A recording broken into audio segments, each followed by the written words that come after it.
Well, we're sizing you up here. For fantasy, for sure. You can't knock a guy. He's out there working. You could always roll snake eyes anytime you roll the dice. It's just not the most likely thing that's going to happen. Ooh. Passed on Jamar Chase. I know. I thought he was going to stack it up. I did. Oh, no. What did I do? All right. Cut the tape. You know me. I'm a mock draft guy. I like to draft a lot. And then ours look different. King Henry, for example. The other Mr. St. Clair.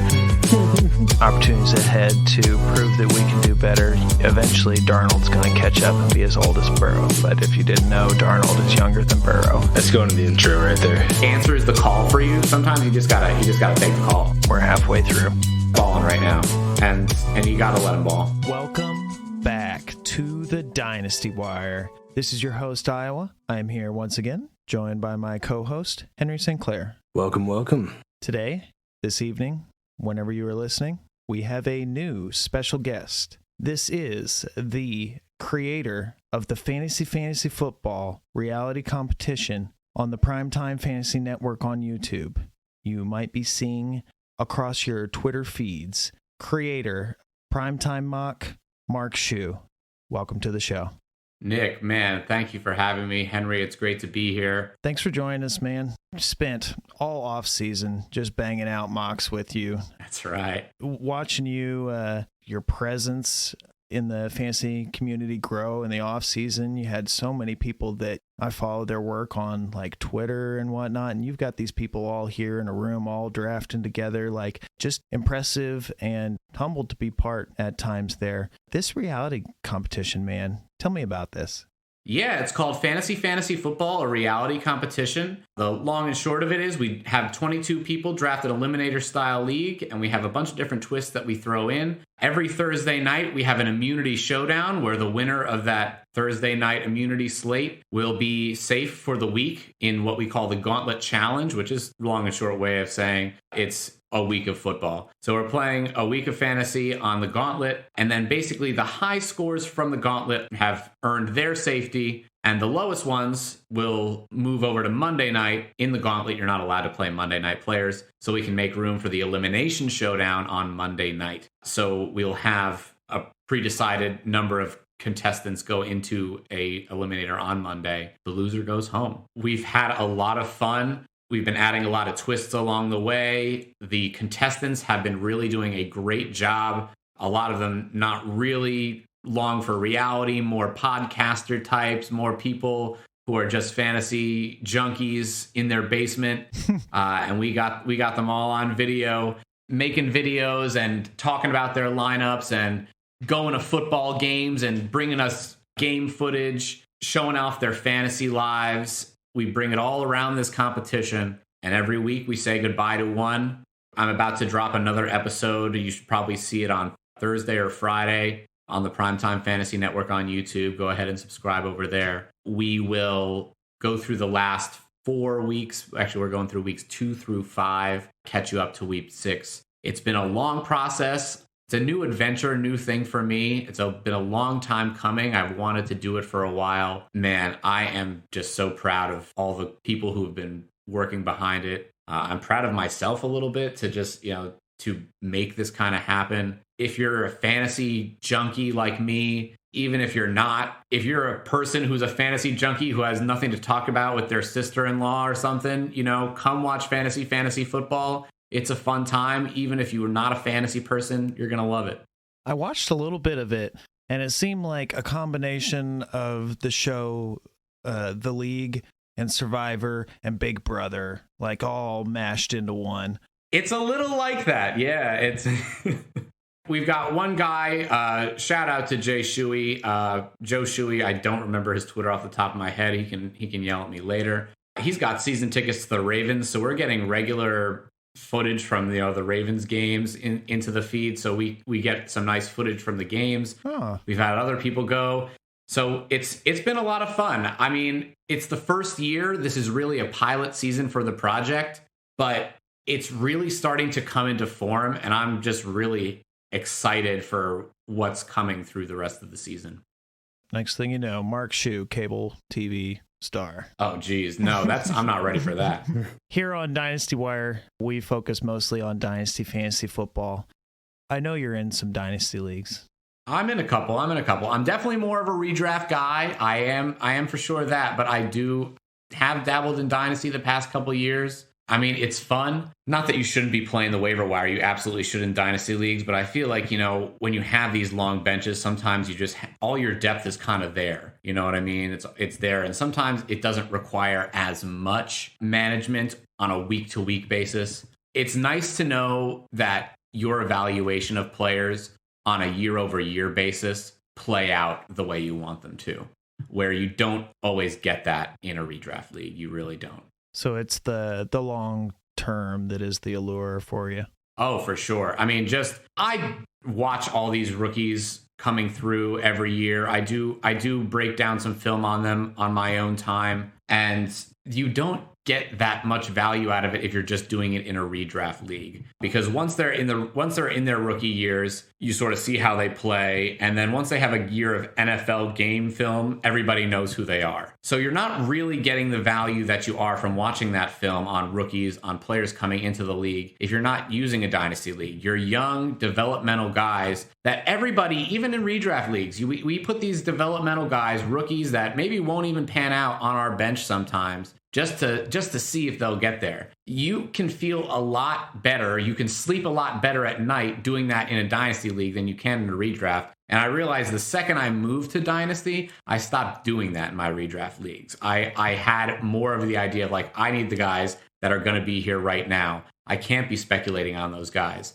I love speculating on those guys. I think we all do. But you know what? Dynasty is where you're really going to show out if you know how to do that kind of thing. If you can evaluate talent at a young age and watch them develop in the league and see that arc that's coming, that's where you hit and you win in Dynasty. It's definitely a factor in the equation there. We always make comments about the public, right, as this sort of fictitious being. Yeah.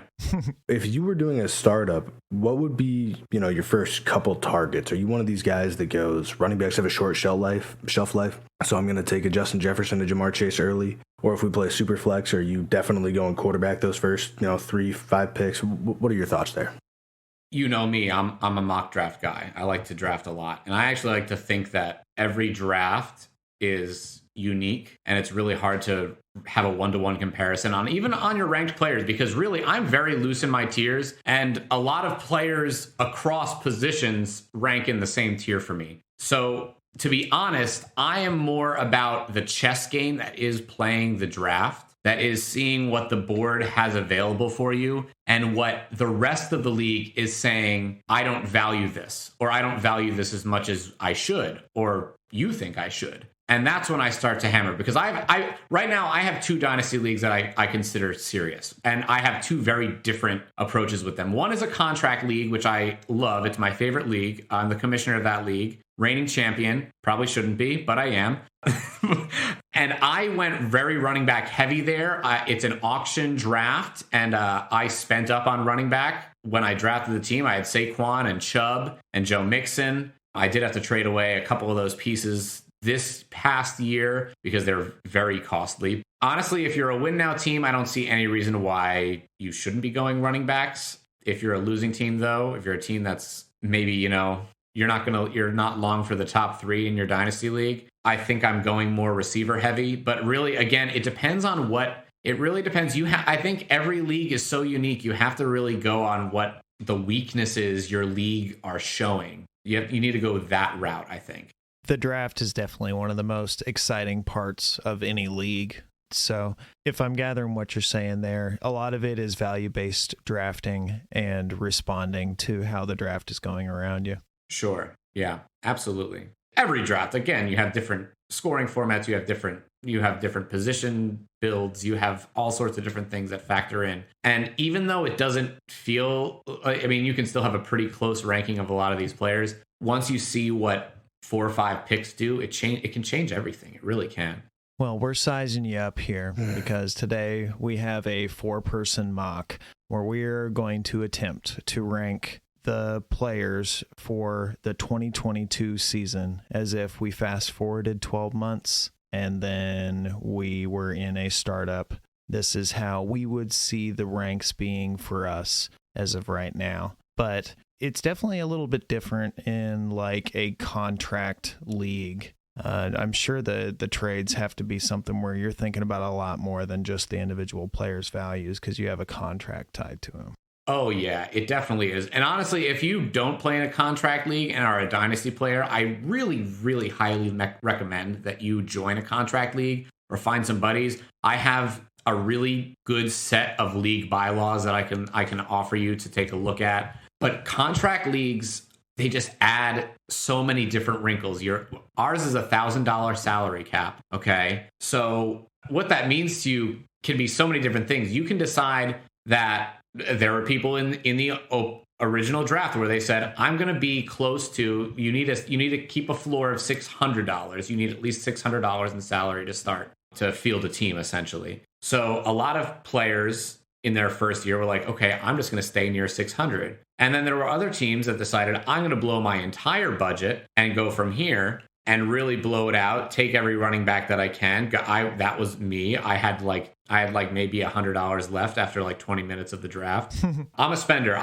In a dynasty league, as much as I love the dynasty, like I said, talking about evaluating rookies and all that, in a dynasty league, I'm going for it year one. I will be going for it. There's no reason why, if you're putting that $100, $200, whatever it is you want to put down on your league, why you're not going for it in year one. So I did that. I mean, there are a lot of different ways because the contracts are market based in those 14 players. There are so many different things. So Lamar Jackson is like $250 right now, which is kind of expensive, but he's a very valuable rushing quarterback. And he's crushing it. And we had an expansion draft this past year, and people just passed him up. He was out available for players to pick up, and nobody wanted him because his contract looked too big. Now it feels like a steal.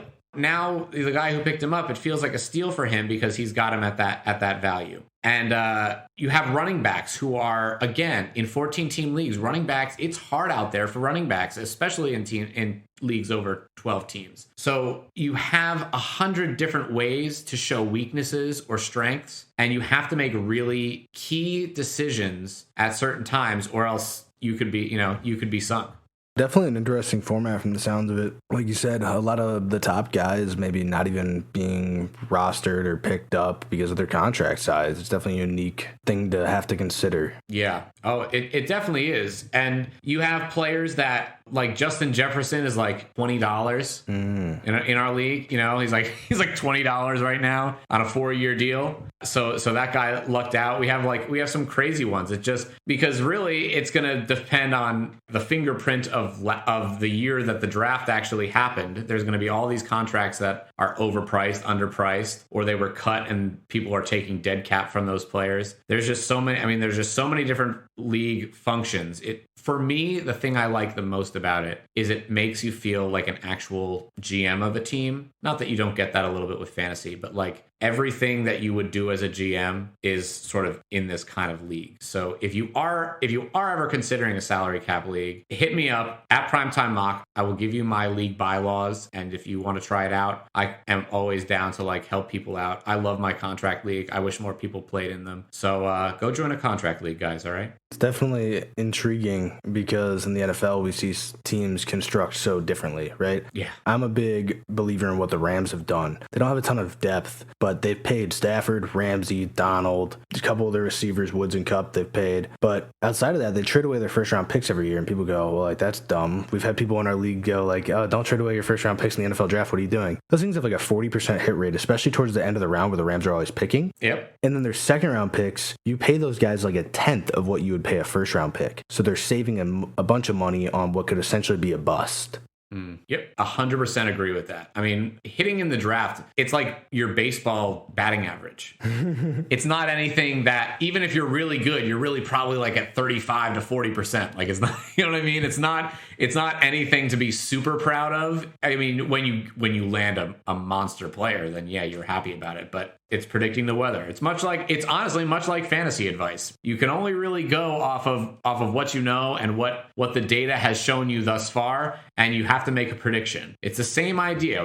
All we are just the same, the same people, just like the GMs, coming up with these decisions. What do we see and what do our eyes objectively tell us? And while the Rams are making savvy trades in the NFL, in your fantasy football leagues, you're trying to do the same thing. And like you said there, sometimes you get caught holding the bag, but each thing you do, you're in essence making a call. Yeah. In every league, you see it every year that, someone makes a trade and the league boos and everyone roasts someone. And then a year later, you look back at the trade and it's like, oh, well, maybe things are a little different.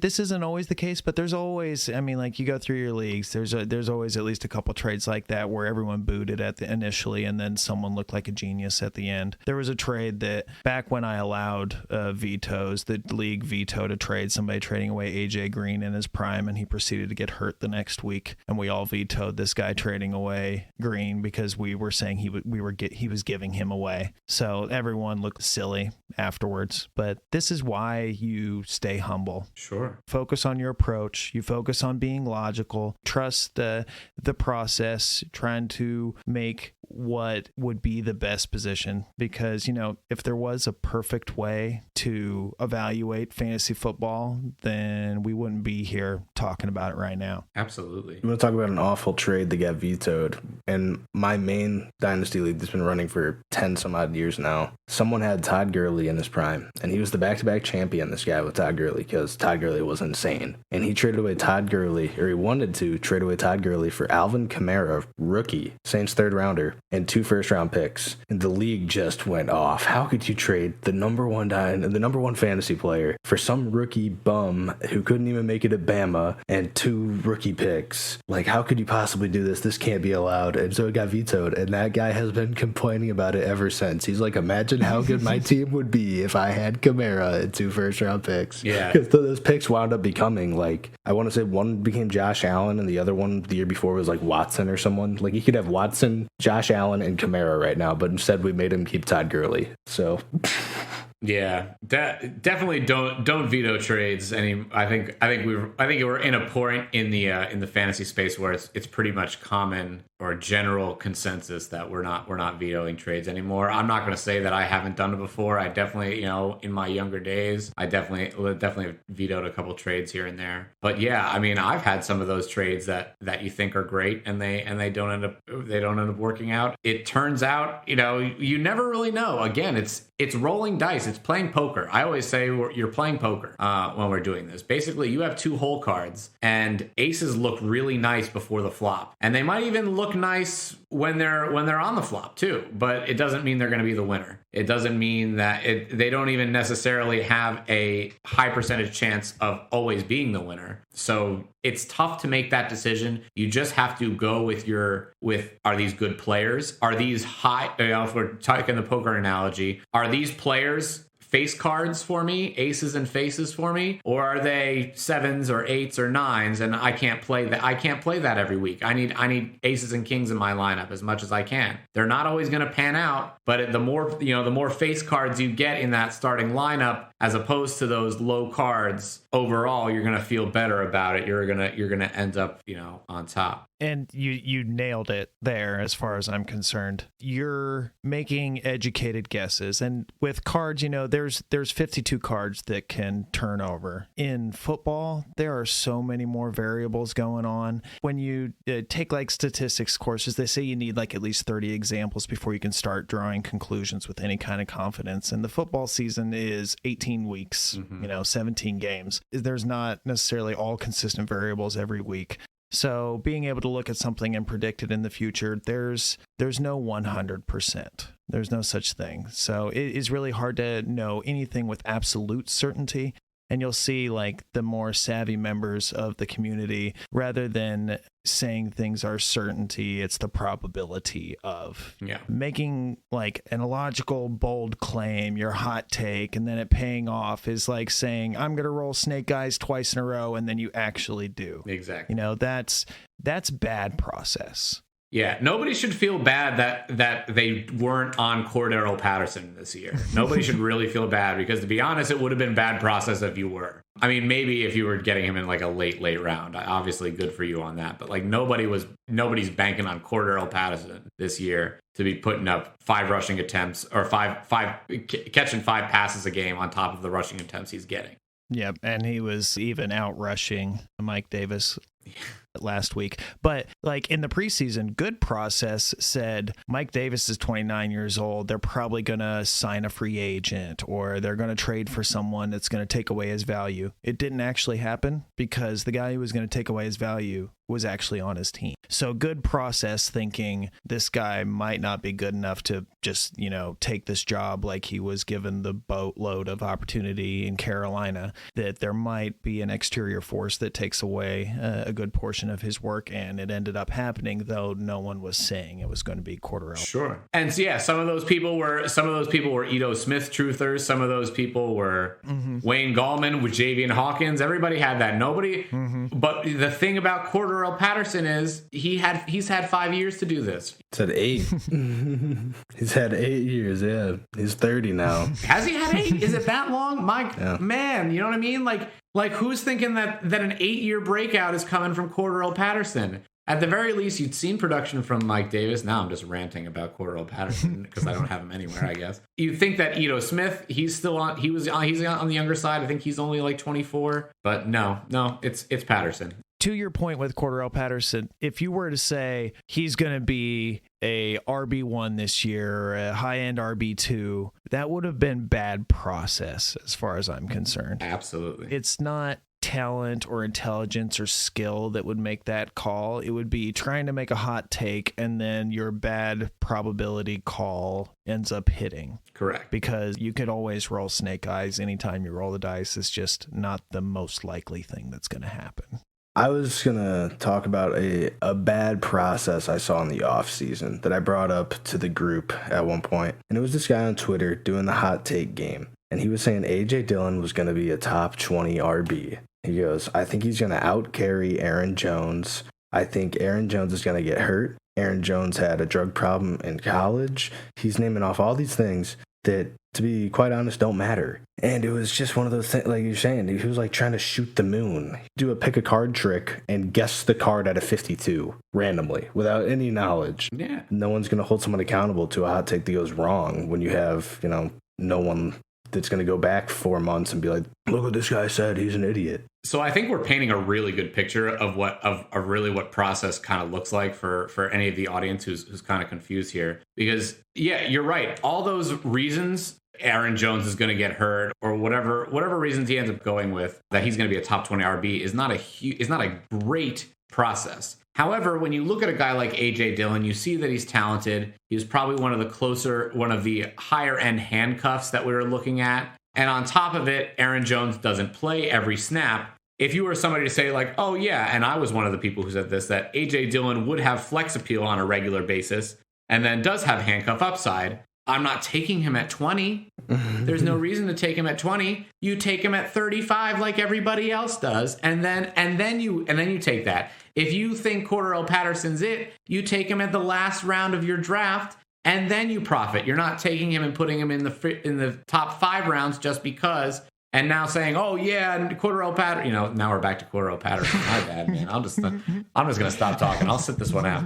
Well, like you're saying there, it's hard to put like an exact pinned, this is what's going to happen, because you can't really say it with certainty, but you can say there's a good chance that this happens. And if you back it with sound logic, those are the kind of opinions that I'm interested to hear. Yeah. I'm curious to hear you guys' opinions on what you mean when you say I'm rebuilding. What is your target year? What's your approach? I think when I think rebuilding, right, that's not retooling for me. When I think rebuilding, I'm blowing it up. I want picks in as many years as I can get them, hopefully the next 2, and then watch those guys develop. And not just picks. We spoke about this ad nauseum on last week's episode, how you could trade away, Keenan Allen or a DeAndre Hopkins or someone and go get a sophomore wide receiver Jerry Jeudy with the injury, maybe buy him low, or Brandon Ayuk with all the bad doghouse news, buy him low. Michael Pittman before the breakout would have been a good buy low candidate. There are guys you can go get to start your rebuilding process at a sooner point. Trading some of those vets if you have them. Retooling, I'm looking to do if I have a Cam Akers and Etienne, a Dobbins on the bench, an RB that I think next year could be top 12 RB, at least top 20. And a lot of those guys, Akers and Dobbins specifically, probably going back to bell cow roles. So rebuilding, I'm looking a little more in the future than I think some people.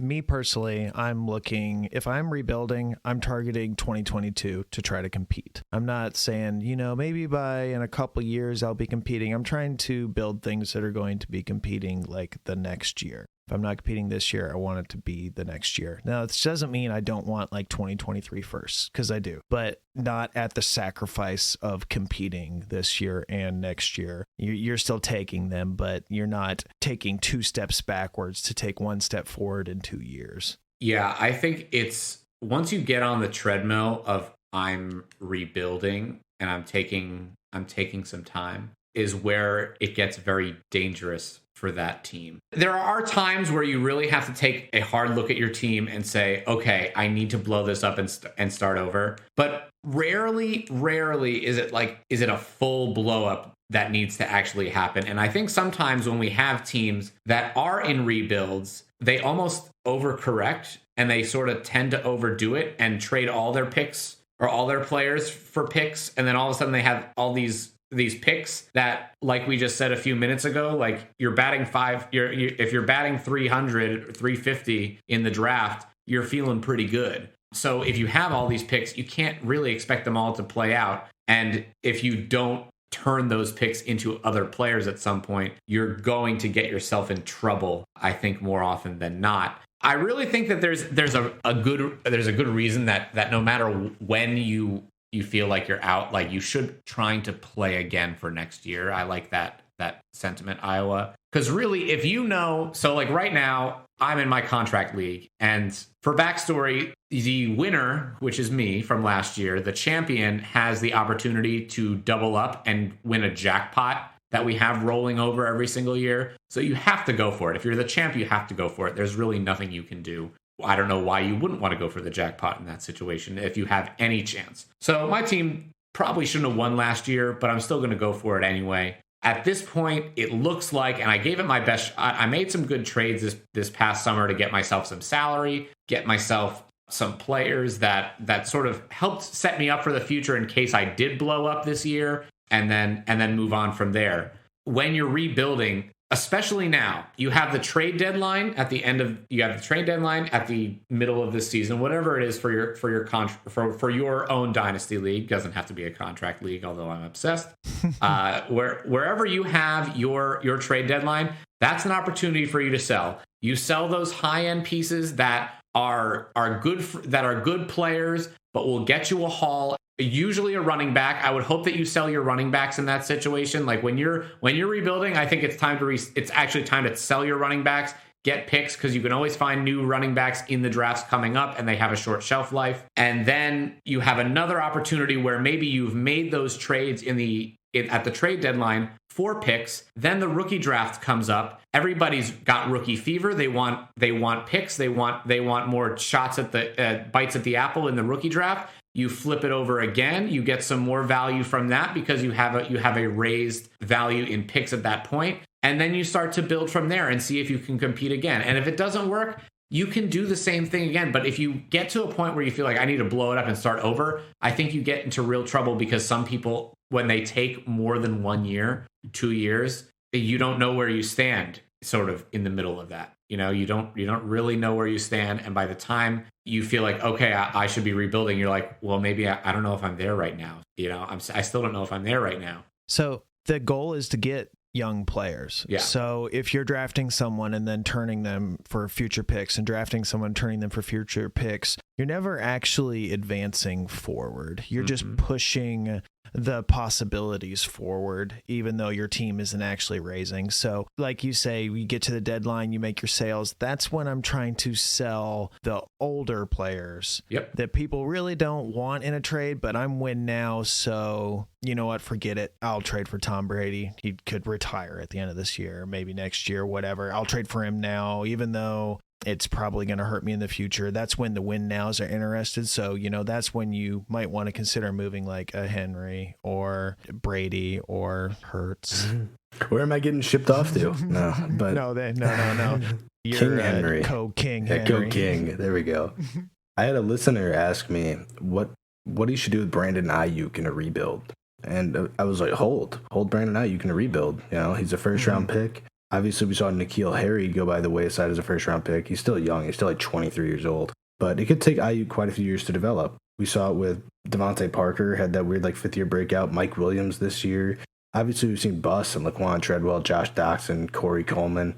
It happens. But why would you trade away Brandon Ayuk for a second-round pick and, you know, some garbage little throw-in piece when you could hold on to him? Yeah. That's called selling low. Yeah. And I wouldn't be trying to sell low on someone who's in their very low 20s. But then again, he is another Arizona State wide receiver. Like N'Keal Harry, he could, you know, follow a similar path. Arizona State wide receivers and Ohio State quarterbacks, apparently. And to be honest, it's a tough situation with Shanahan right now because you feel like you saw a very similar turn of events happen with Dante Pettis not too long ago, who was a second-round pick by Shanahan. Has a good showing his first year, and then they turn around the next year. I think they drafted Ayuk the year after that same year. Or no, they drafted Debo that year. Pettis' second year. Pettis is non-existent. Then Ayuk comes in. He's not really all that valuable. I mean, he was a little bit. He was showing some value, but wasn't all that valuable until Kittle and Debo both got hurt. Shows his value, and now you're kind of in that spot where we were with Pettis the same time last year, where he's barely, you know, his snap count at least now is up higher, and I think that he'll probably get there. And in a rebuild, yeah, you absolutely should hold him, but he does really kind of concern me a little bit. You know, it does concern me that like it's not back to there. You feel like once you have a talent set, you own it, and I don't know if it's just the way Shanahan runs his operation that just doesn't always work for some players, but it doesn't. You know what I mean? It doesn't always work for players, especially ones that seem to like show that they're talented. To the bench with you. Well, yeah, he seems like one of those coaches who likes to break down his best guys, so all the less talented players will play harder, and while at the same time, like he's pissing off all his talented players. Preach. Yeah. You know, sermon.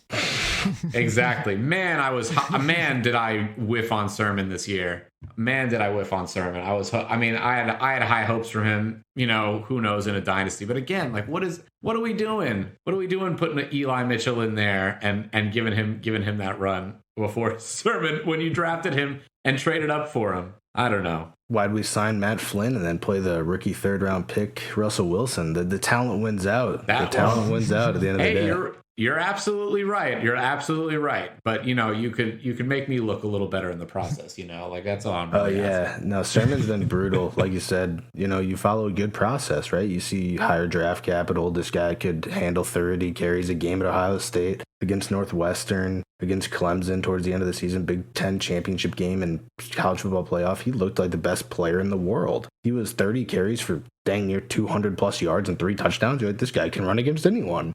And he's an efficient runner too. Like he was very, I mean, he looked like he had, you know, he could make his way in between the tackles without much issue, without making extra movements that might get you tackled or might slow you down. You know, he was finding like the direct route through traffic. And that's like the most important thing that I need to see. I could give a damn about yards per carry and all that. I'm really more interested in just seeing like, one, your speed out in open space. Once you get into space, like what's your speed like? And then how can you maneuver your way through traffic? How do you find that hole and work through it? How do you use your offensive line to make yourself set up for success? And I thought Sermon had all that. I don't think he was that fast, but I thought he definitely had all that to be a professional running back. Well, running between the tackles, Henry, I'm curious, So Elijah Mitchell being a much faster player, burstier, making up words. Do you think he fits like a San Francisco offense better than like a Sermon? Yeah, he's kind of that Mostert mold. Mostert was undrafted himself quite a few years ago, bounced around the league, cut by Miami, the Ravens, some other teams I'm probably forgetting. And Mostert had the highest ball carrier speed of anyone in the NFL over 2 years. I mean, faster than Tyreek Hill, faster than anyone. He kept breaking his own records. He'd take toss plays against the Jets and take him 80 yards to the crib. If you can get a guy that you get the blocking, you do a power toss play, you get Juszczyk out there blocking, you get Kittle out there blocking. They have a lot of good gadget blockers. Deebo Samuel is one of the best blocking receivers in the league.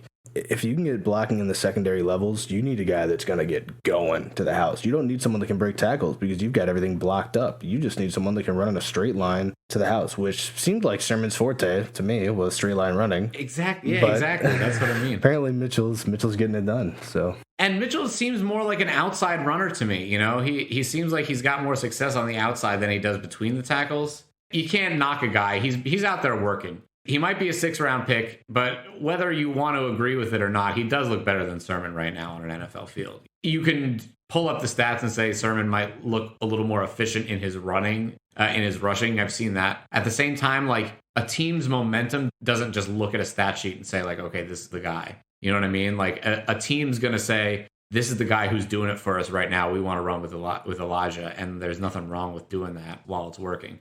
The other thing is, like, this is a team game, you know. You have to sometimes take this depth. Like, when depth answers the call for you, sometimes you just gotta take the call. When you've got a guy who's like kind of struggling in Sermon off the beginning of the year, even though he looked great in preseason, I'm not really sure about that either. But Eli's balling right now, and you gotta let him ball. It sure looks great for Elijah Mitchell right now, but I've basically come to the conclusion that this is just like a Patriots backfield where as soon as you think you know what's going on, surprise, it's the 4th person off the practice squad activated and started over people who you thought they liked better, or maybe activated off the PUP like Jeff Wilson, or IR like Hasty. Could be one less name in the hat. There you go. Process of elimination. That means Sell Mitchell. Math would say 0 carries for Sermon still. Yeah, I would say more than anything, you might want to look out for JaMychal Hasty just taking the passing work.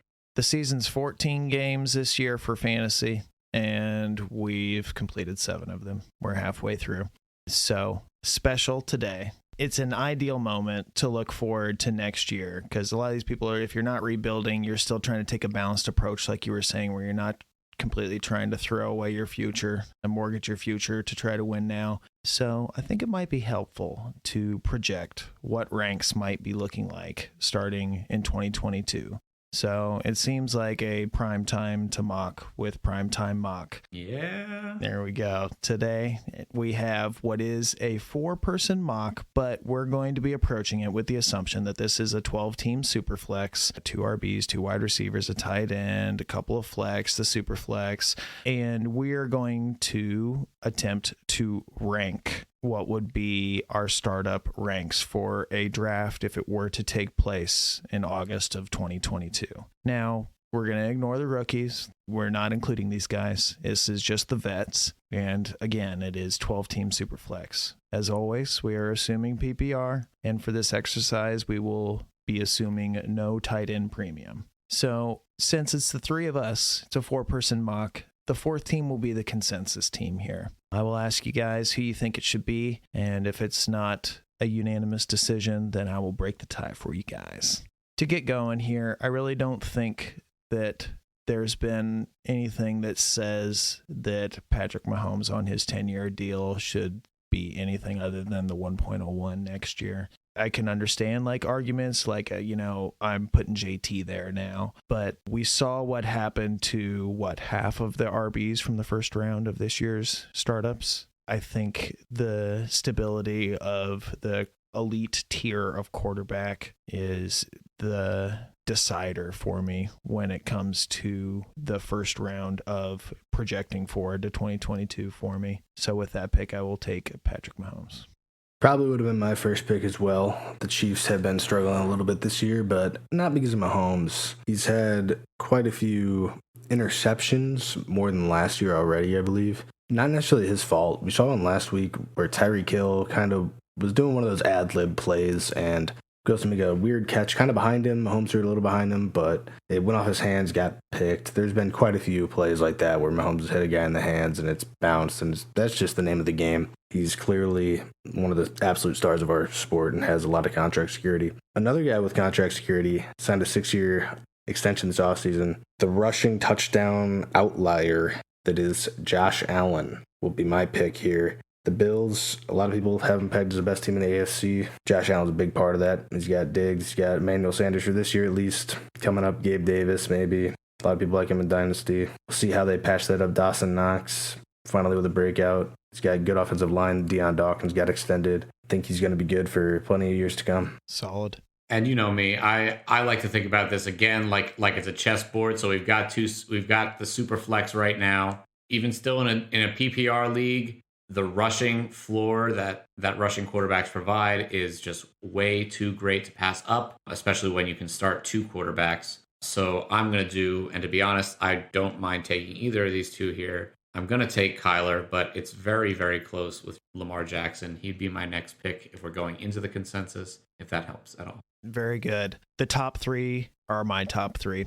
If you have Murray over Allen, I wouldn't hate you for it. I think both of them are young and have bright futures and offer rushing upside. You're just taking your favorite flavor of the same chocolate.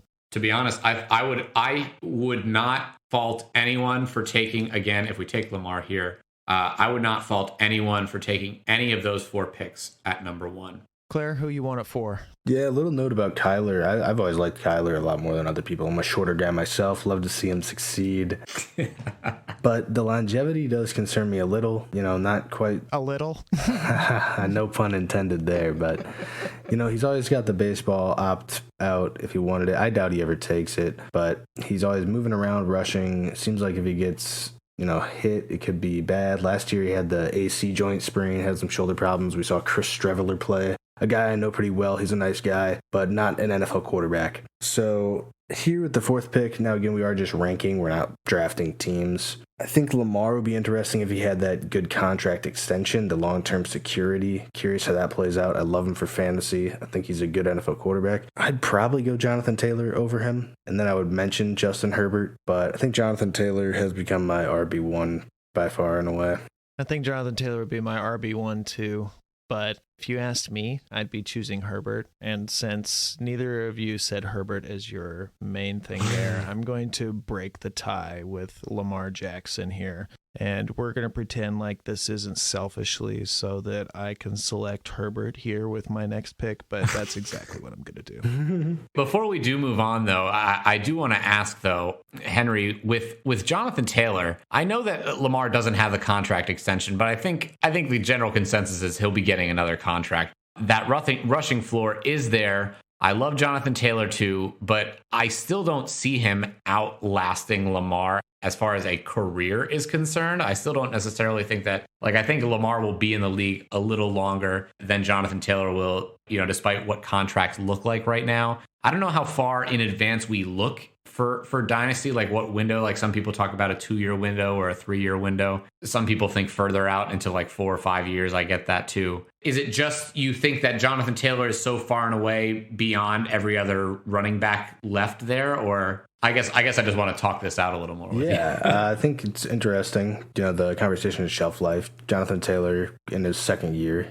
was not a first-round pick, so he's got the 4-year rookie contract. That gives him this year 2 more, and then presumably a 4-year deal after that, which he may not see all of. So let's say 5 more years of Jonathan Taylor. You get 5 more years of what I would assume to be a top 3 running back. Maybe that's a bold assumption. Let's say top 10 running back every year. It's a positional advantage to me. It's one of the only young running backs that I feel 100% confident in, running behind Quentin Nelson, Eric Fisher for now, the great blue wall they built there in Indy. I believe in the offense. I believe in the coach. He is an unbelievable talent. Lamar, the contract is interesting, right? First-round quarterback. This is 4th year in the league. So he's got next year on the 5th-year option, and then maybe a franchise tag after that. Seems like the Ravens would almost be dumb to not take him year to year. If they can go year to year with him And God forbid if an injury happens, it would be an easy dump. But he's played well enough to where I'd give him a contract. I hope he gets a contract. He deserves it, absolutely.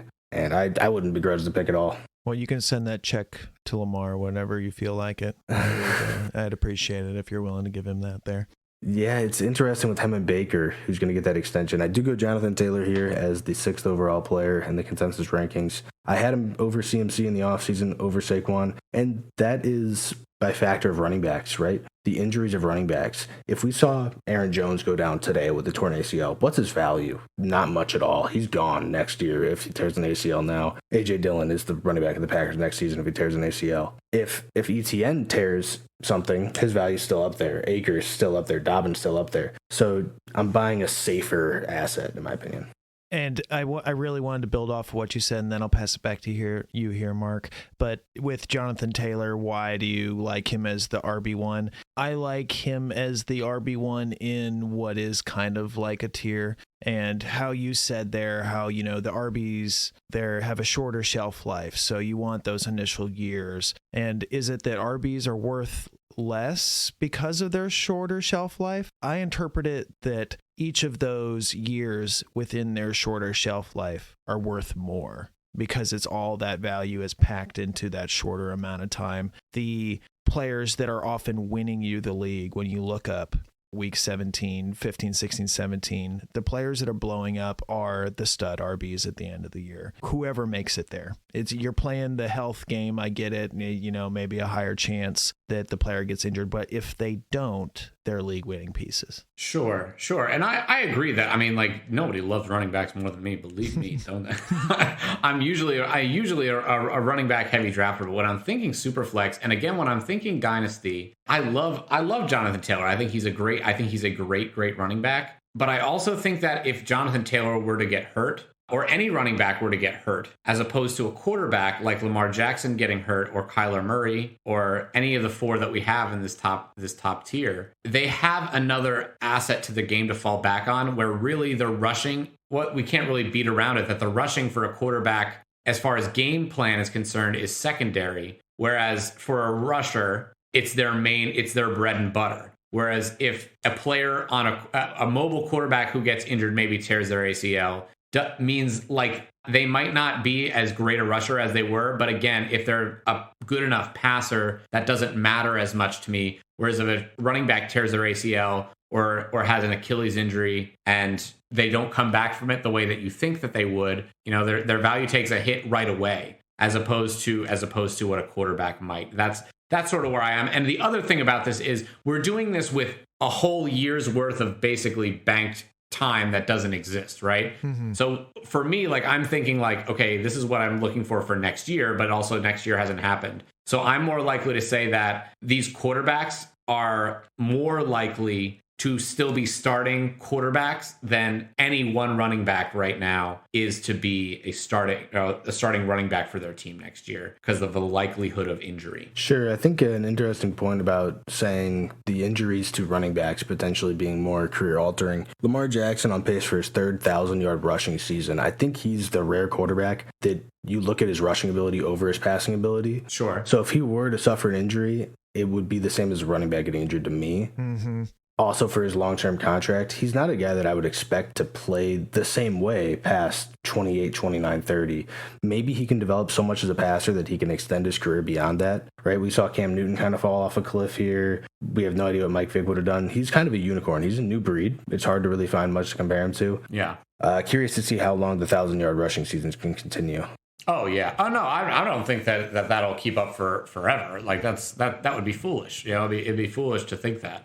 But I do feel like that if you're thinking in the next few years, just like we said, with a guy like Jonathan Taylor, he's giving you those high-powered punches every single week. So his 3-year window might be more valuable than another person's. But that, when we're in a super flex league, especially because you have to start 2 quarterbacks, you do get that from a mobile quarterback. The general consensus is even rushing quarterbacks last longer than most running backs. So I'm playing a generality thing because I really don't I can't know who's going to get injured and who's not. I'm really just going off of probability in my mind that even still, quarterbacks more often, even if they get hurt, are more likely to still have another contract, another kick at the can if they've shown before that they can do it. Whereas with a running back, a guy like ETN or a guy like Cam Akers, as much as Akers has shown a little bit, I'm not as much worried about Akers. But ETN is not going to have the same opportunity next year as he would have had this year because he got hurt. You know what I mean? It's just,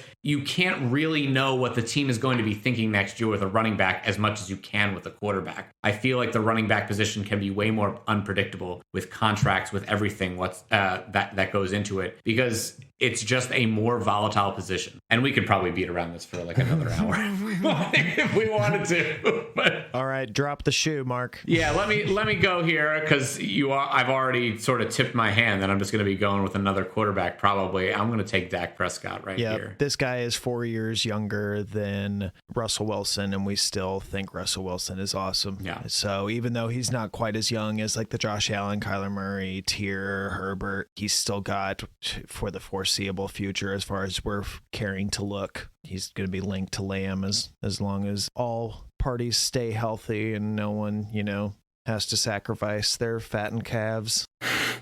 So, Team 4 consensus, who do you think should be next? Man, this might be Najee Harris territory. I mean, a lot of work there. Could be, if you're looking quarterback, you got Burrow, Lawrence. This is kind of where the board starts to shift for me away from the top end of quarterbacks. Mm-hmm. You don't have Swift up there? Oh, Swift, yeah. I didn't even see him on the board. Swift will be up there for sure. Sleeper's got him down at 27. I did silly. I added him to the queue, but I didn't look at my queue yet. So, what about you, Mark? I'd probably be looking. It's tough, because he's still hurt now, but I still think that Christian McCaffrey is, when he's on the field, like, there's nobody we want more. There's no one you want more. It's starting to get to that time. I'd be looking at maybe Joe Burrow here, Justin Jefferson. I think McCaffrey's still it for me. 1 year from now, McCaffrey will be just approaching 26.5, which that's like the end of kind of what I consider like the plateau of what is the peak. Past that point, they can go past that point, like King Henry, for example, the other Mr. St. Clair. It's getting close to that point, and when you got like Najee Harris on the board, who's 2 years younger, and Barkley, who's almost a whole year younger, I guess just over half, between a half and a year younger. Yeah, I like your Swift point. I think Swift would be my pick. He was kind of my RB3, 4 in the offseason. Him and Saquon were kind of there. So I'm good with whatever. We're gonna pick Swift with the swiftness here, so I can get on to my next pick. Hopefully we sniped you. The consensus sniped Iowa. I have been sniped. I did it to myself. But this is a really crappy point for me to pick here, because this tier is all muddied, like you guys were saying. Who really do you think is next? Is Najee Harris being artificially inflated by noodle-armed Ben Roethlisberger with a ridiculous amount of targets that his profile wouldn't suggest that he would be earning? Like, he obviously can catch footballs, but did you really think any RB is going to get targeted 18 times? And if you had to guess one, would you have guessed Najee Harris? Like, it seems like it's risky to project that all the way forward to next year, when it's probably won't even be Roethlisberger there. Now, if it ends up being like Aaron Rodgers there, chucking it down to him, maybe. But it's tough. I really don't know for sure. But with that being said, I'm going to go with Mark's selection here and go ahead and pick old man McCaffrey, since apparently that would be what he'd be at that point. Next year, you'll be happy you did. Don't worry. And then the year after that, you'll be really sad you did. Very sad. Yeah, but you know what? Again, you can trade him that off season. Or mid-season even, yeah. There you go. Yeah. Yep. When you might be in some competitive dynasty league, but there are also some where they're not so competitive, and sometimes you can just make that trade. You know what I mean? So the pick from me here is Najee Harris. We saw it with Le'Veon Bell. Najee. I always say it wrong. We always we saw it with Lev Bell and then James Conner. Mike Tomlin's system demands for a running back to be out there 3 downs. The same guy every play. He's the RB5 in PPR right now. Like you said, got 19 targets in that one game. Sure. Beyond that, though, last 2 weeks, 23 carries, 24 carries. He's finally got a little bit better of an offensive line that can hopefully improve and then maybe get more scoring opportunities with a new quarterback, better offense next year. Definitely a bell cow. I like it. Now, I know we're going linear here, but I'm just using this 11 spot. Sort of in my mind, we'd probably be snaking this if this were a 12-team league, right? So right here, I am thinking that I need to take Joe Burrow here. He's like the last quarterback in a tier for me right now. Not that, I mean, Russell Wilson's kind of close there too for me. All right, so he's in a tier for me right now, and I would really be trying to get mine in the first round. I would be worried about missing him in the second round. I might be okay with getting Russell Wilson as my first quarterback in round 2 in this position here. But also, if I came around the turn and Russell wasn't there, I'd be feeling great about that quarterback stack for me. He's the last quarterback I would probably take in the first round. In the rookie draft, you're never going to get a quarterback for cheaper. So I'm going to take him there, hopefully, especially since we haven't really gotten running back heavy. And there are also, top tier players at other positions. I would just take my quarterback and see which of those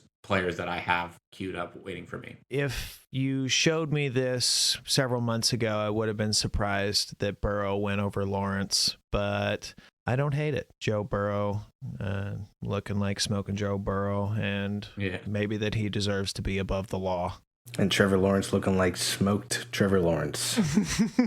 Yeah, they'll get Meyer out of there at some point, and he'll start looking a little bit. I mean, it's not like he's been a complete scrub. I mean, he's playing on Jacksonville, so like let's put him on a curve a little bit. But he hasn't looked like an absolute scrub. No, definitely not. He seems like, if you're watching him, he looks like a professional quarterback who's in a really bad spot. It's been a little worrisome. Sometimes to me, he has not quite looked like a professional quarterback. There was a weird flea flicker play where he saw that it was covered, saw it was a bad pass, threw a pick, and then just kind of shrugged his shoulders and was like, well, that was the play. So it's like, I don't know what he was thinking there, but he's like, oh yeah, I'm on the Jags. Yeah. Yeah, he's like, we were going to lose anyways. I don't really care. Hopefully it's just a good year of development for him. Like you said, lost Chark for the season, potentially get better next year. Hopefully a new coach. I agree. I think Urban Meyer was one of the dumbest hires in NFL history. That's the thing. You've got veterans in that locker room, rolling their eyes at Urban Meyer. Like, everyone knows what's up. Like, he's not long for this job. And sometimes when that happens, it's not good for a quarterback in any way, right? Because one, they're losing a year of development because their coach is inept. And then the other part of it is that in that year, they also feel like in some ways it's acceptable because it's not actually my fault that all this is happening. You know what I mean? So sometimes it can be a psychological thing that festers into years going forward. So there's a little bit of worry there, but he looks like a great quarterback. He looked like a great quarterback coming through college. If they get a line together, if they have a functional front office working the strings for him to actually have a successful career, I believe it can happen. But man, a lot of NFL teams ruin quarterbacks. You know what I mean? So if you had to pick the 12th player on the board, would it be Barkley, T-Law, wide receiver, somebody else? All right, this is going to be kind of hot, I guess. I don't know if it's going to be hot or not, but I'm going to take Jamar Chase here. Ooh. I mean, he's 21 years old. Probably a reach, it's probably a reach, but it's also like, I don't really care. If you got him that young, he's already showing that he's a great receiver in this league. It's not going to keep up all year. He's not going to end up as the wide receiver 3, at the end of the year. And if he does, maybe this is too low. He's just got it. He's got the structure with the quarterback with Joe Burrow. Cincinnati's out here just like any of us hitting the stack. This is what I would be doing with this Joe Burrow pick that I just made. This is what I'd be doing. I'd be looking for the Jamar Chase stack on the way back. It would be the most expensive stack we're looking at, but I would be very, very happy to start off my dynasty league with those two for however many years going forward. That would be a very nice foundational piece for me. Who you got next, Claire? For me, it'd probably be Saquon, Gibson, Justin Jefferson if I were to look at wide receiver. I would also be going Saquon, so I'll break the tie there, and then maybe we can still let the stack happen. I will say that he's also a candidate. I'm thinking like it is October, even though we're drafting for next year. You know, I can never tell what a running back's going to do, and I'm more likely to say, like, I'd rather have a wide receiver at this point. If it were actually June, July, I might think differently, but right now I'm a little more conservative, so I'm thinking quarterbacks, receivers, and probably tight ends to start my draft. For me, even though recent performance might suggest otherwise, I will want Trevor Lawrence here. And this is because it's been coming since forever. People have been looking forward to the day when Trevor Lawrence makes his transition to the NFL. This guy hardly ever lost in his life, and then he gets the harsh reality of the Jacksonville Jaguars to experience. But even with that being said, you know, it's every year rookies come out, and rookies are rookies. They may not be the best right off the bat, but it doesn't mean that they're any worse players in the long run. And this is looking forward. I think that I'm more confident in building around him as far as at least being adequate than the potential risk with like a Fields or a Lance, even though they obviously have very close to this similar investment from their own teams. It's just, I'm going to go with the consensus for quite a while here with T-Law. Don't hate the pick. London's new quarterback, Trevor Lawrence.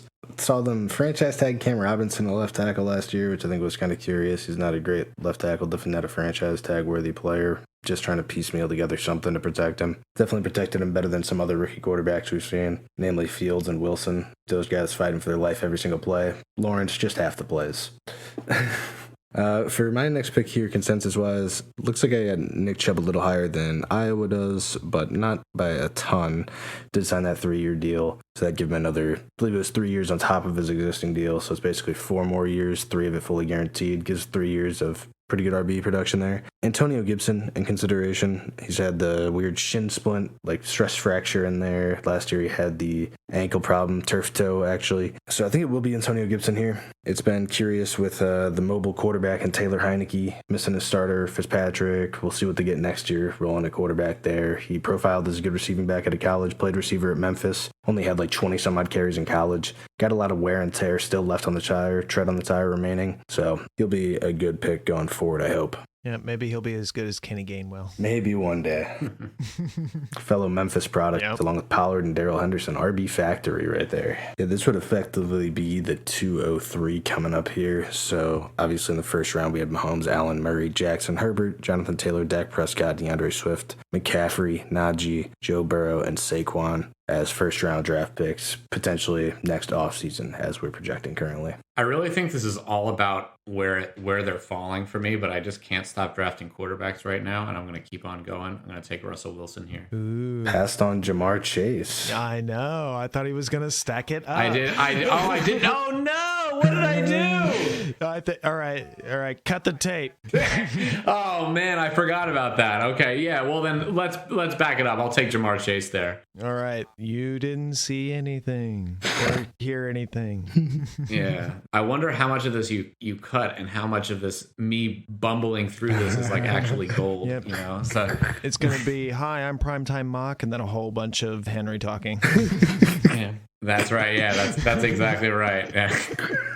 You know, it's funny because I usually do my shows all live, right? And I know, so I'm like not used to clipping necessarily, like clipping everything down, even though I'm doing a lot more of that with the show I'm doing now. But like, you know what? It's weird. It's like a different experience. Like now, even though I know we're talking live right now, I'm still like thinking about like, okay, like I didn't get that right, so let's just stop and start over. When really I just plow through it, and I'd probably be much more like normal in my speaking if I wasn't thinking about like, did that come off right? Did that come off right?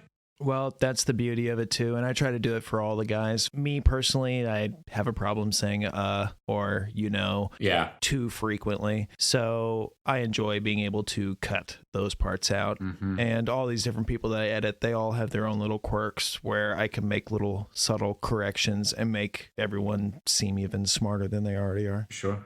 First couple podcasts, I think Iowa asked me about like 15 guys. The first one was kind of just getting a feeler for my introductory episode, feeler on a lot of guys, what I thought. Yeah. And every time they'd be like, Derrick Henry, what do you think? And I'd be like, well, Derrick Henry's a guy who. And I'd be like, he's a guy who. Here's a guy who. This is a guy. This is a guy. This is a guy. This is a guy. Yeah. I don't think you're alone in that. I think that's an industry flaw. We all do that. This is a guy who just last year was the RB10. You know how often I hear that in takes. Like it's just how people talk. Listening back to it, it was a bad syncopation. It was definitely a crutch. So. Oh, for sure. Well, you've still got a lot of opportunities ahead to prove that we can do better. Eventually, Darnold's going to catch up and be as old as Burrow. But if you didn't know, Darnold is younger than Burrow. If we're just listing off all the things. Let's go into the intro right there. Mo Alley Cox plays basketball, or played basketball, and so did Antonio Gates. If you haven't heard that, and Carson Wentz quoted 50 times. Patrick Mahomes' dad played baseball. That's the one, too. Yep, that's a big one. Kyler Murray was drafted by the A's. Top 10 pick in baseball. So here at what is the fourth pick in the second round of a 12-team Superflex startup for 2022, vets only, would you rather have Fields, Lance, or someone else on the board?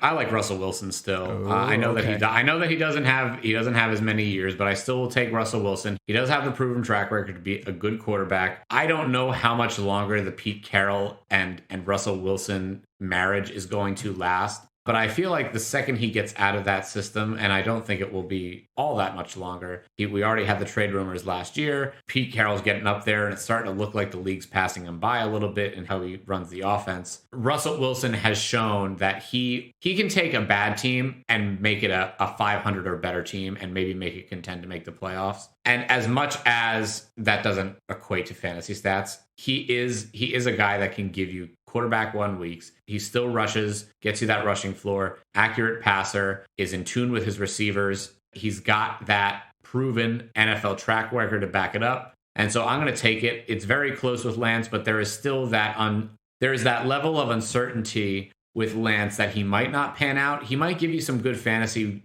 a couple of good fantasy seasons in the process. That's true. But if I were to really think 5 years from now, who's still in the league? I know Russell Wilson is. I don't know Lance is. 5 years from now, Russell Wilson will be turning 38 years old. He'll be Ryan Fitzpatrick. 38. I don't think that far out. I really only think 2 or 3 years out at the time. So I still think that those are prime quarterback years. 38, is getting up there, starts to get up there. Prime high-level quarterbacks, MVP-type quarterbacks like Russell Wilson, those are still prime quarterback years. I can dig it. Yeah, age 44 is right where you hit your peak. Yeah, that's right. That's right. If everyone gets on the Brady regimen. Yeah. And I think as far as Russell Wilson is concerned, he does a very good job, even though he is a mobile quarterback, and it's not a great look right now because he's injured. It's just the finger, though. He is one of the rushing quarterbacks that I think does a better job of protecting himself. He's using his feet to avoid a lot more than there are a lot of players. Like you'll see Lamar Jackson take a hard hit to get the hard yards, or try to make the play at the goal line where he gets stuffed and fumbles. We have those plays from Lamar, but you don't get that as much from Wilson. So you can expect. I mean, I don't know if you can expect because again, this is predicting the weather, but I would say that I'm less likely to think that he's one to fall off so quickly because he does protect himself a little bit more when he's rushing. Yep, I agree. 50% chance of rain, 50% chance of snow, 50% chance of, whatever. Henry, I'm curious who you'd like here. If it is Russell Wilson, he'll be the oldest person selected by about 4 years so far. Yeah, he's got that weird hammer finger injury, right? The thing is the middle finger doesn't quite fire properly. Yeah. It sounds like he'll be back sooner rather than later. Same injury type that Drew Brees got against the Rams. Both of them following through, smacked their hand on Donald's helmet. He's taken 2 quarterbacks out in the last 2 years. The fingers. For me, it would be Justin Jefferson. He's my dynasty wide receiver 1. I think that, like you said, with Jamar Chase, Jefferson is 22. Tied to a really good quarterback right now. Curious to see how long Kirk Cousins lasts in Minnesota. Not quite sure. They could limp into the playoffs this year. He could stick around. He could not. They do have Kellen Mond in the hangers. I wouldn't be mad at a Russ pick, but for me, it would be Jefferson. Yep, I don't have any problem with the Russ pick. Just as far as me personally and how I basically craft my teams these rounds, I'm never taking those quarterbacks that are over 30. I understand they're going to be good, but it's I like my building blocks to be younger, and he always goes in there. So it's not like you're crazy. It's just not my philosophy personally. I 100% get it. I totally get it. For me, though, I think that there are a lot of players in Dynasty who do that. You can sneak in a really great value like Russell Wilson just because he's a little bit older. And especially with quarterbacks, I don't mind an older quarterback. Like, I don't mind a quarterback that's going into their 30 to 35 year range. I think, to be honest, like that might be sort of the sweet spot that you're looking. I mean, maybe not as much now because you still want that rushing floor. Like Josh Allen right now is coming into his own. How old is Josh Allen right now? 25, I think. He's 25. He's got the rushing floor and he's looking good. Even in your 30s, like a lot of, if you've made it to your 30s, generally it means that there are a number of things that are keeping you there for that longevity. A good passer rating, a good quarterback rating that's going to keep you in games. It's going to keep you starting. If you can rush, that's even better. So I don't mind taking the unsexy value that is Russell Wilson just because he's a little bit older. I get where we're coming from. But again, also, if we just go off youth, we might be sacrificing winning now. Definitely understand that perspective. Yeah. Of the good quarterbacks that are over 30, other than Russell Wilson, you have Matt Stafford, Derek Carr, Ryan Tannehill, Aaron Rodgers, Kirk Cousins, and Tom Brady. So basically just backing what you're saying there, these are all ones that have proven to be... Big Ben. Big Ben is not so big anymore. Big Ben, maybe not this year, but yeah. Yeah, I think it's an interesting point about Stafford there, that he's only a year and some change older than Russ, right? In your mind, you probably think Russ, and you're like, that guy's early 30s, that guy's got 5-10 years left. And you think Stafford, and you're like, that guy got ruined in Detroit. He's like 50 years old, and he's 33. He could play another 5 in L.A. and be a top 10 quarterback each of those years with those weapons, the McVay offense. He could be a sneaky value in a lot of leagues. Yep. Almost a whole year older than Russell Wilson there. As far as the draft here, I'm back on the clock and I'm just jabbering away. Trey Lance at 21 years old. I understand that maybe he's not 100% ready, but you're going to have all this season. You're going to have the whole off season. And then I'd imagine that Jimmy Garoppolo is going to be out of the way by next year. And we'll at least get to see what Lance is. I think at this point, I like to build my team around the young with elite potential quarterbacks. It just feels really chancy picking him over like a Lamb, an AJ Brown, and a DK Metcalf. But I think for my selection here, I'm going to go ahead and go Lance because I'm either building around the young RBs or I'm building around the younger quarterbacks with rushing upside and elite potential. I like that. I kind of have Lance and Russ sort of in the same tier right now, which again, for me is super, super loose. It's just going to be, who has the actual better next 2 years. That's going to really decide what, whether this pick was better or worse. But no arguments with Lance there. I honestly, like, he'll probably be taking another start, or two this year. Who knows when they actually decide, like, okay, Jimmy's not it. We've drafted this guy. We're not in contention. It's not that far off that they'll be pretty much out of it. I would expect to see Lance again even this year, but we're drafting for next year anyway. So yeah, it's a great pick. Right now they've got a gift wrapped reason not to be playing him. Yep. Yeah. Jimmy Garoppolo had 2 years, $50 million left on his contract going into last year. Made the year $25 million. No guaranteed. Was kind of surprised he wasn't cut in this offseason. Would be even more surprised if he weren't cut this coming offseason or traded for something small if they can. So yeah, back on the clock here. This is effectively the 206, if I'm not mistaken. Correct. Lance, to me, was a good pick.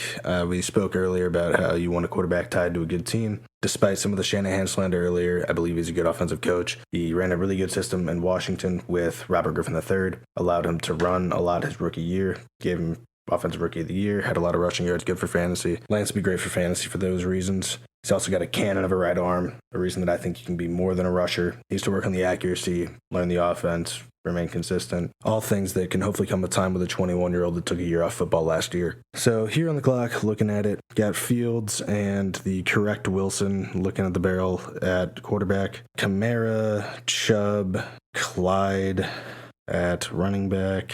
And then wide receiver here, seems like it's where the value has fallen for me. I will mention a couple guys, Lamb and Metcalf, A.J. Brown, that sort of tier. Dalvin Cook. What about Dalvin Cook? Someone who was selected in pretty much every first round this year. Yeah, I think if I were looking running back here, I'd want Kamara. And the reason for that is I tend to believe that receiving backs have a longer shelf life than straight runners. They get fewer touches, hopefully less car crash hits, that is. And their touches are worth more.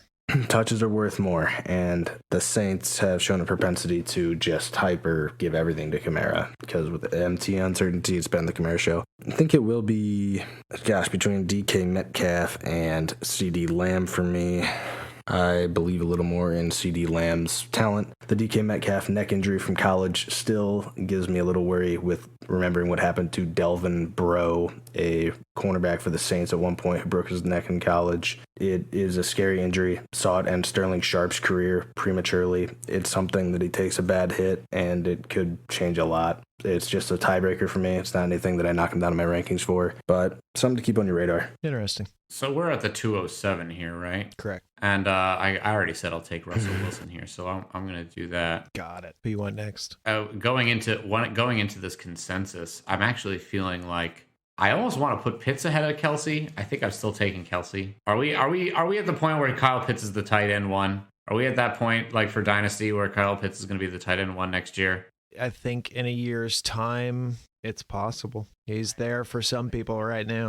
It's like hard not to take Kelsey. So I would take Kelsey in this situation. I think he's still going to give you that floor. And again, like the age doesn't bother me. In fact, tight ends often play again into their 30s, and it doesn't bother me as much. Man, just looking at Kyle Pitts, the age he's at, not real. The thing I'm worried about about Pitts is, will he eventually just become a wide receiver? Will he just be designated a wide receiver, and then he's just a wide receiver too? You know what I mean? Like that's why I am with Pitts, because he's gonna get way more points than most tight ends are, because he really just plays like a receiver. I think a large part of that is Hayden Hurst still being around on a 1-year deal. He's kind of more your traditional inline blocking tight end, and they don't necessarily want to use Pitts as a blocker. Sure. If he has such great receiving ability and they have another willing blocker, might as well line him up outside when your other options are Gage, who was hurt, and Ridley, who was banged up for a while, and then Olamide Zacchaeus and Frank Darby. Might as well play him at receiver for now. Oh, yeah. I mean, Pitts shouldn't be blocking other than to keep the defense honest, or like to keep themselves honest, to make him look like a tight end for the sake of the scheme. But yeah, he should be running as a receiver. He essentially is. He's just got a few snaps in line. And he's going to produce like a wide receiver. He's going to get targeted like a wide receiver. You're not going to see a lot of tight ends who are, on pace for, 1,300 yards like Pitts would be. So it's tough. I think I might take Pitts here. I know it's not a tight end premium, but it is a positional advantage for a very long time if he's keeping up what he's going to. And to be honest, with his draft capital this year, with how he's showing out right now, I don't see how he can't be a hit. I think the way they're using them is ideal for fantasy. Mm-hmm. They're not asking him to do a lot of blocking, which would be ideal for a tight end in his rookie season as well. Yeah. Where you've got him split out wide, especially someone who's, 6'6" and faster than everyone he's matched up with and tougher than everyone he matches up with. So I get it. Me personally, I'm not taking a tight end in the top 40. I understand that you can get some of that, but I'm going to look at that top 5 or 6 tight ends, and once 5 of them are gone, I'll be thinking about taking that next one. Or if for some reason they fall just too far. But for me personally, in non-tight end premium, I like the ability to stream tight ends and be able to pick up and play CJ Uzomah. Sure. And that definitely works. And you can win with that strategy basically in any year. It is a little harder at Dynasty because you'll have some people that'll pick up 2 or 3 tight ends to have on the deep roster, right? Mm-hmm. I actually think that tight end premium is kind of a bugaboo for me. I think what we're looking for at tight end premium is really only overemphasizing. It's like doing the opposite of almost what it's supposed to be doing, which is like trying to make the tight end position more relevant, where really it's just making the people who are relevant within that position, those top 3 every year, way more relevant and sort of dominant at their position, and everybody else is still just kind of like, eh. I'm not a huge fan of tight end premium. I actually think that the difference in redraft and then tight end premium, like it's not that big of an outcome difference because you're still playing it in the same tight end spot. With that, I actually think that you're playing that chess game of the positional advantage. And so I would take it to, again, it's a top tier tight end. I've got my 3 running backs who I pretty much wouldn't, I've got the 3 wide receivers off the board that I'd be considering at my wide receiver 1. My few running backs are also off the board. So I think I'd take a positional advantage, and I guess it's Pitts. I would still probably say Kelsey just because I'm a chicken, but it's probably Pitts now. Well, we'll let Claire decide. Do you want either one of those or So what, Pitts or Kelsey was the question? Yep. Yeah, I would say Pitts. I'd probably end up with Pitts for me. Like you said, he's 21. It wouldn't easily be him relative to other positions, like Iowa said about tight end, no tight end premium. Every year we see guys, Dalton Schultz, Dawson Knox. Last year, it was, again, Dalton Schultz, Logan Thomas, Robert Tonyan. These guys, Robert Tonyan was probably on a lot of your waiver wires. Logan Thomas is well converted quarterback to tight end. This year, Dawson Knox was chilling out on a couple taxi squads. I think tight end is just so replaceable. Again, in a 10, 12-team league, you're really only playing against 2 or 3 teams with tight ends where you're like, oh, man, I can't win against that position for this team. Everybody else, you can pretty much stream and say like, okay, I do have a shot, But also, there is a lot to be said about not having to worry about that at all, and not being an issue whatsoever for your team. And you don't have to waste the extra roster spots or 2 roster spots because you have to hold a couple tight ends that are somewhat valuable, that are on a hot streak, or there is also the idea that like you're answering the question without having to put a lot of resources you're putting capital behind it, but without having to put extra bench spots, all that extra work behind it, you can use that for other players that can hit, and you can just ride out what Pitts is giving you as a tight end 1. All right. So for the benefit of saying that I didn't just pick Claire every time, we're going to say Kyle Pitts for the prime time of this mock.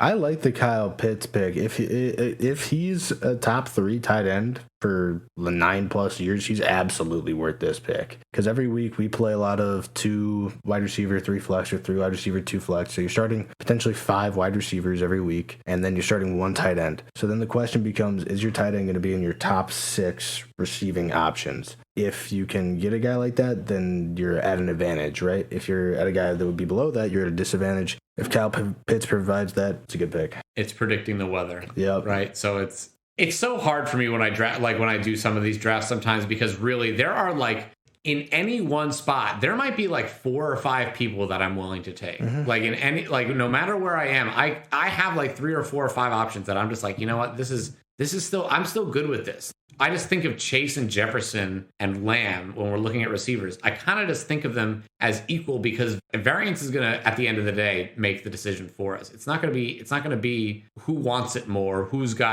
it's just going to be whose season broke the right way, whose seasons and careers broke the right way that it worked out. But they're all kind of in that spot where I'm like, they're all there. Pitts is in a tier on his own because of his age, and on top of him showing that he can be a tight end 1 off the bat. So I'll take him there happily, but there are so many other options if I weren't going tight end that I would still be willing to make and be happy with. And it's weird because we're doing a 4-person draft for 12 people, right? So there's that layer on it too. So like the build is kind of different than what you normally would do. At this point, it just feels like it's almost too late at some point, I feel like somebody would have taken Pitts if it weren't just 3 of us. You know what I mean? I'm kind of thinking that way about like Cook and Kamara right now. Oh, absolutely. Oh, for sure. I think they would probably have been picked if we were trying to do like a public consensus rank. Mm-hmm. I know that when I build my ranks personally, I know I'm never ending up with a Cook and a Kamara, and it's not because I don't think they're good. It's just because, you know, by the time we get to next year, they're basically the same age. Mm-hmm. Mm-hmm. Both about 26. Yep. Going to be 27 by next year. Yep. So they'll be just have turned 27 next year, which is the time when their value in most the public's eyes, as soon as that 7 appears next to the 2, all of a sudden, this guy is old. He's going to be washed. So you might get to that point next year, and then, you know, Cook and Kamara are falling down, but I'm still not taking them. There's A.J. Brown and Metcalf still on the board, which I think both deserve to be going here.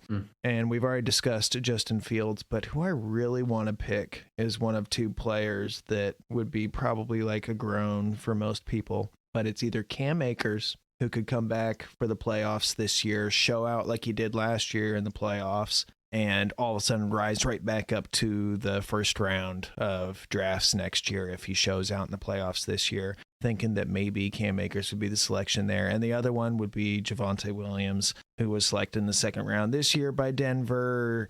All he's got is Gordon in his way right now, and probably not next year.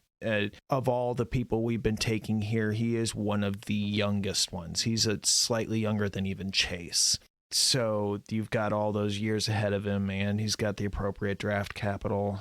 I just don't know who to take there for sure. Be Javonte for me. Like you said, MG3 gone next year. Surprised kept him around this year. Then it's Mike Boone backing him up. It'll be his show. Like you said, he's roughly my age, which is crazy to think about. Also roughly my size. Does go Cam Akers here over Javonte Williams. Well, with knowing that you're going to take Javonte Williams, I can take Cam Akers. Ooh, I don't know about all that.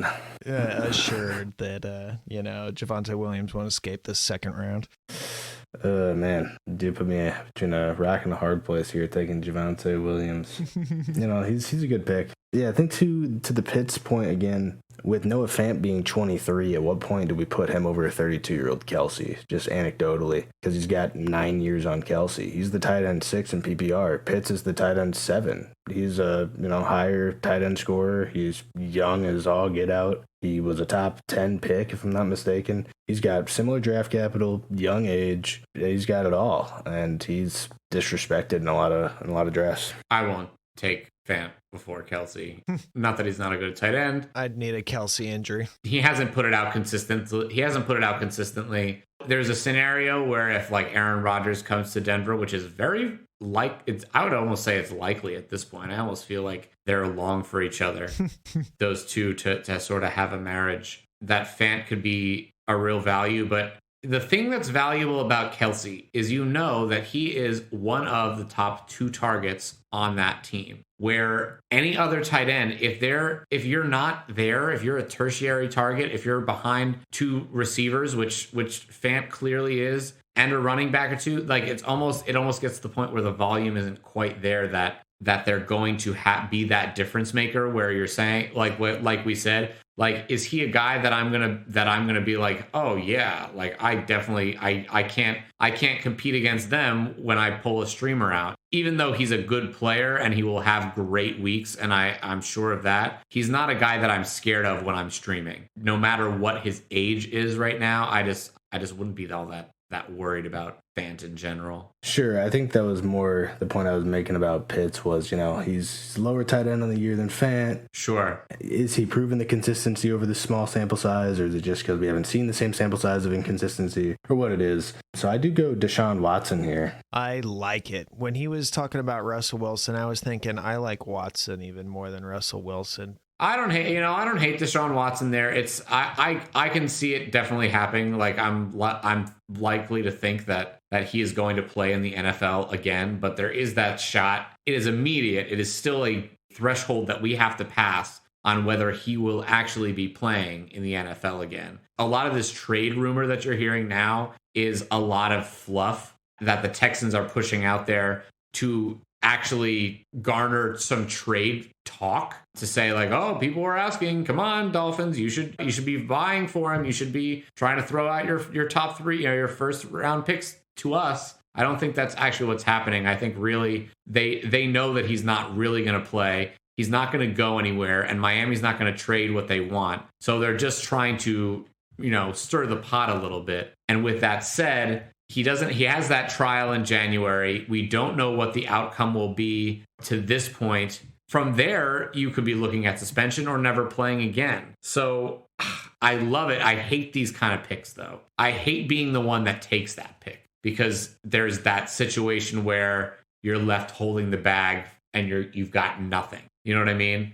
Yep, certainly could be something. There have been talks of, potential settlements. Sounds like Watson is unwilling to settle as he's maintained his innocence throughout. I'm inclined to believe where there's smoke, there's fire in a lot of cases. Watson's camp kind of leaking that he's only willing to waive the no-trade clause for Miami.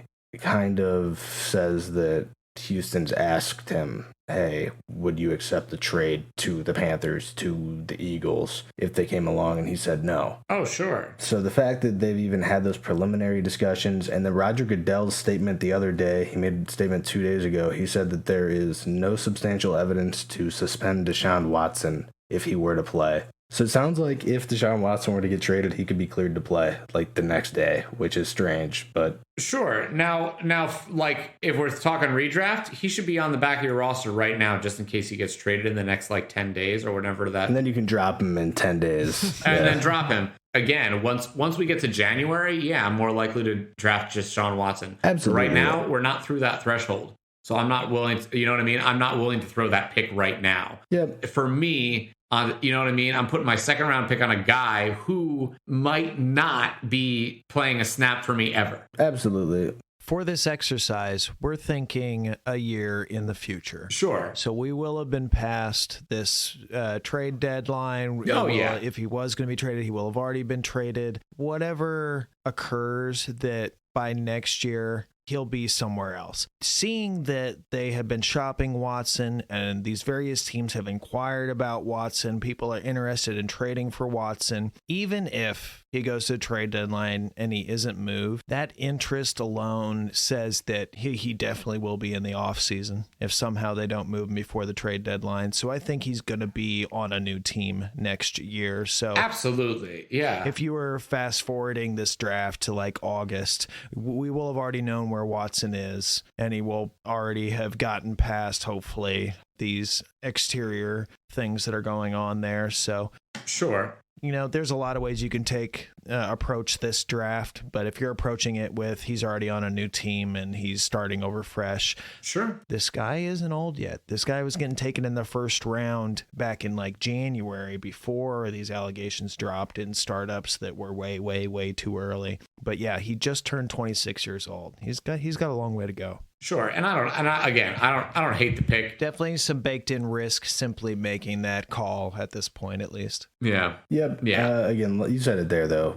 This is a draft in my mind that is June, July, potentially off-season startup. Yeah. As far as I've been concerned the whole time, it sucks to say it, and if he's proven guilty, then he deserves the utmost penalty. Oh, yeah. Innocent until proven guilty in America. It's been wild. He won't even be deposed until February 22nd, which means that he won't even have to testify until February of next year. I'd imagine it gets settled or called off before that, although we haven't seen the settlement yet. And like you said, just the way Goodell is handling it and teams are still interested, it seems like a lot of the other NFL legal issues. We saw with Zeke, Tyreek Hill, a lot of those guys had the weird legal issues that got cleared up under the table, swept under the rug by the NFL. The NFL is a way of just making things go away. Yeah. And if it doesn't, I wouldn't absolutely not take him here in the second, no doubt. But I don't want to beat around the bush forever for Deshaun Watson because again, he's a talented player. Oh yeah, right now you'd be crazy too. You would be crazy. Wild card right now. Henry, would you prefer Cook, Kamara, or somebody else here at this next pick? Javonte Williams. Oh, I tried to get you to pick somebody else so that I could get Javonte Williams in the imaginary round that we won't be doing here with the next selection. The imaginary round. But you sniped me. Definitely. You sniped me. I think an interesting note on Watson especially is if it is the team leaking the stuff, why would they be leaking that he won't waive his trade clause? seems like they'd want more people thinking that more people are interested. Because if the Dolphins know that they're the only team interested and the only team he'll play for, then why would they trade anything? The difference of where we are now is the deadline of trading. Because in the offseason, some teams might have more certainty on their quarterback situations, right? The Panthers may be sold or not sold on Darnold at that point. The Dolphins may be sold or not sold. Hurts may be, the Eagles franchise quarterback, or Hurts could be nothing. And the Broncos could find Aaron Rodgers by then, right? The Broncos could have Aaron Rodgers by then.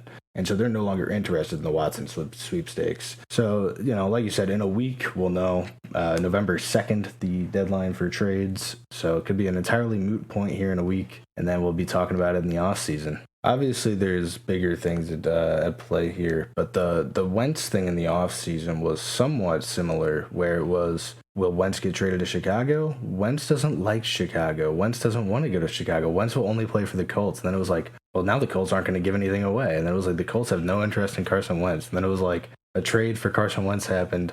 It's all posturing, like you're saying. It's all behind the scenes. Teams leaking stuff, players leaking stuff, agents leaking stuff, anyone leaking stuff to change the value, change the landscape of stuff. And we'll know absolute certainty in a week. If he's not traded by November 2nd, it means that it'll be in the off season. Hopefully he isn't traded before this cast comes out.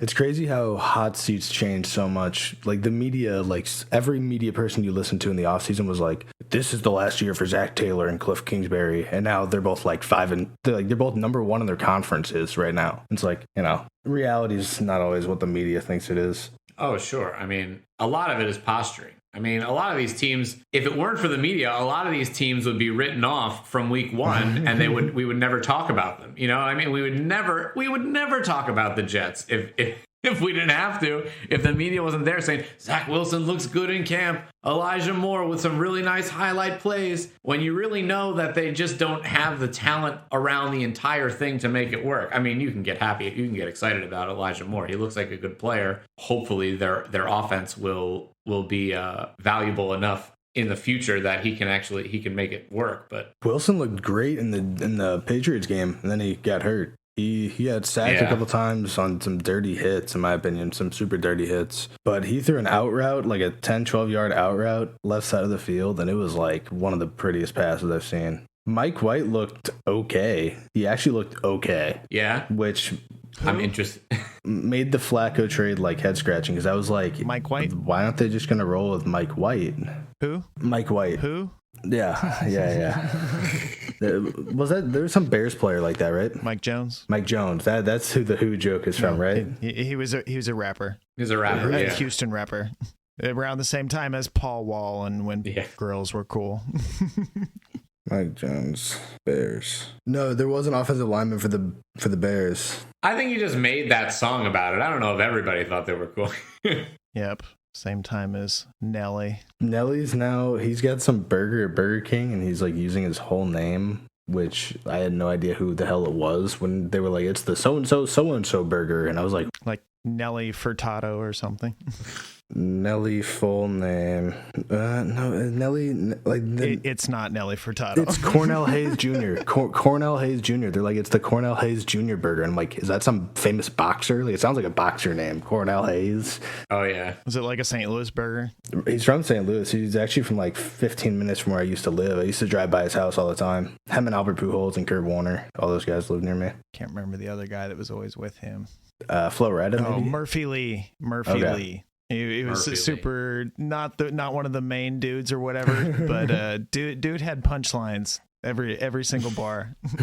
But he's not the guy anybody knew. He was just the other guy on the track. Yeah. The goal here is for helpful things to not only just the draft, but why, and hearing people's thought processes. So sure, you never know, but you know one thing for sure every week, and that's that I'll be scrambling to get this done just in time before football, as well as the other podcasts here. Either way, this has been a real interesting experience, getting an idea of what like the first couple rounds have been so far. Some guys that didn't get selected that I feel would absolutely have to be coming up here in the very near future.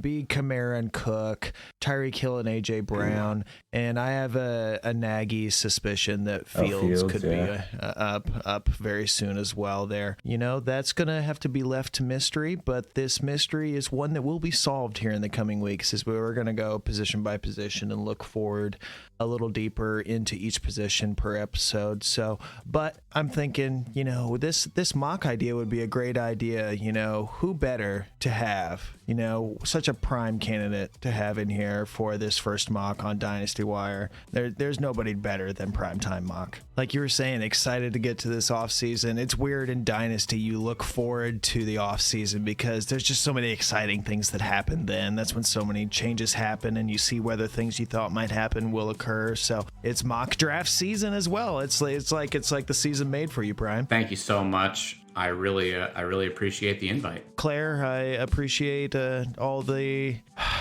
back and forth here and, you know, fitting in where you get in. I could have passed you the mic there a handful of times and I might have missed you. Oh, no, you're all good. It was a pleasure to have Primetime on. I remember in the offseason I was taking Michael Carter over Trey Sermon before it was cool.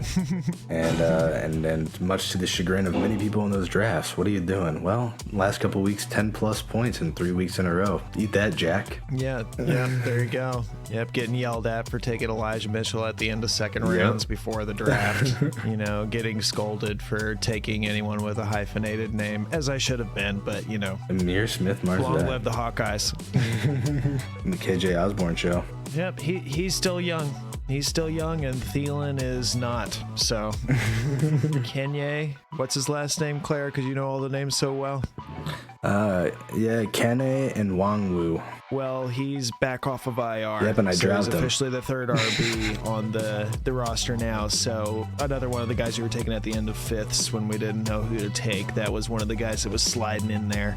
It was a fun name. Yep, he's back now too. We'll have Primetime back here again here in the future. This is DynastyWire, Iowa in the NFL on Twitter, Clairvoyance FF on Twitter, at Primetime Mock on Twitter, Primetime Fantasy Network on YouTube, and the Fantasy Football Reality Competition. I'm excited to watch as it evolves. And until next time, what's the thing I always say? This is DynastyWire. Oh, thanks for hanging with us. Adios.